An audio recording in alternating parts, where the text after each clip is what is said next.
Assalamualaikum warahmatullahi wabarakatuh. Peace be upon you all, and warm greetings to everyone watching. My name is D.Sinta Rahayu, S.K.M., M.Ph. I am a lecturer at the Faculty of Health Sciences, Public Health Study Program at Universitas Pembangunan Nasional Veteran Jakarta. My expertise is in epidemiology, the study of how diseases spread across populations, and how data can protect public health. Recently completed the Certified Mastery in Digital and Medical Sciences trained by Dr. Dito Anurogo. M.Sc, Ph.D. moderated by Rafi, organized by ESAS Management. Held on the 23rd of May 2026. Now, let me share my key takeaways from this training across 6 important areas. First, digital health literacy. In the digital age, misinformation about health spreads faster than disease itself. I now apply a simple check before trusting any health content. Who wrote it? Is the source credible? Does it align with scientific evidence?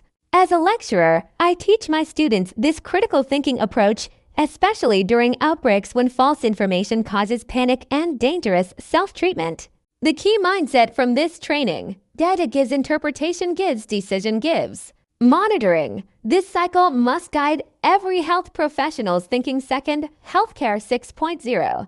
This concept means healthcare that is patient-centered, data-driven, connected, and preventive. We are shifting from treating illness to preventing it. In practice, this looks like real-time disease dashboards, e-referral systems between clinics and hospitals, and digital quality indicators that improve safety and efficiency. As an epidemiologist, this is revolutionary. Instead of waiting for weekly reports, we can now act on live data. Third, artificial intelligence in medicine.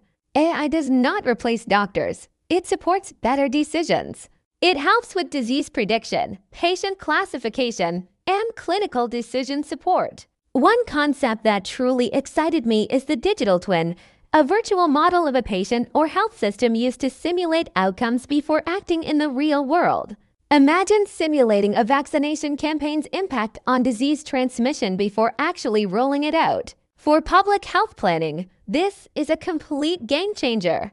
However, we must also be aware of AI's risks: over-reliance, algorithmic bias, lack of explainability, and poor data quality. These are ethical challenges, not just technical ones. Fourth, telehealth and public health 6.0. Telehealth is powerful for follow-up consultations, chronic disease management, mental health support, and outbreak screening.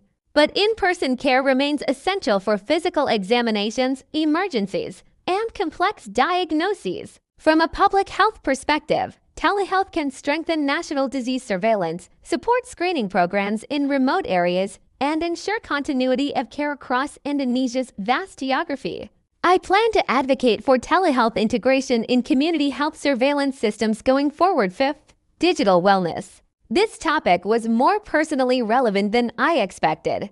Digital burnout, attention fatigue, and sleep disruption are real occupational hazards, including for academics like me.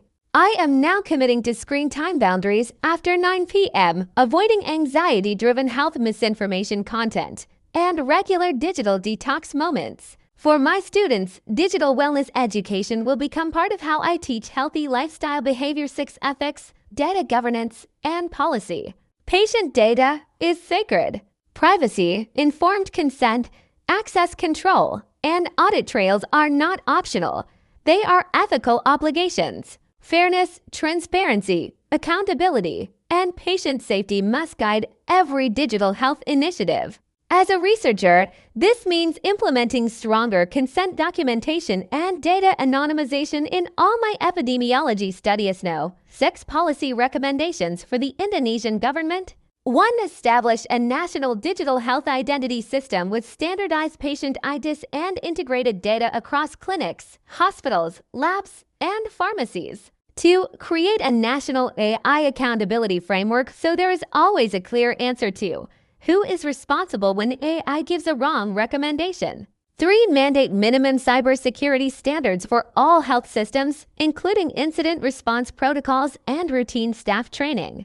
4. Develop a national telemedicine governance standard covering triage, consent, documentation, and referral pathways. 5. Launch a national digital upskilling program for health workers covering data literacy, clinical informatics, AI basics, and ethics. 6. Invest in a public digital health literacy campaign to fight misinformation and build trust in evidence-based health information.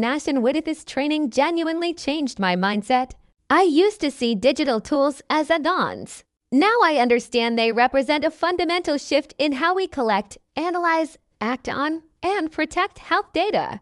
My immediate commitment: stronger data governance practices in all my research, clearer consent, better anonymization, more accountability. All health professionals, academics, students, and anyone who cares about the future of Indonesian healthcare, if you want to lead in digital medicine, adopt AI safely, practice telehealth responsibly, and uphold ethics and governance, join the next C.MD.MSc batch by ESAS Management.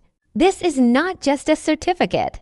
This is about being prepared to shape the future of Indonesia's health system. Wassalamualaikum warahmatullahi wabarakatuh. Thank you so much for watching, and stay healthy.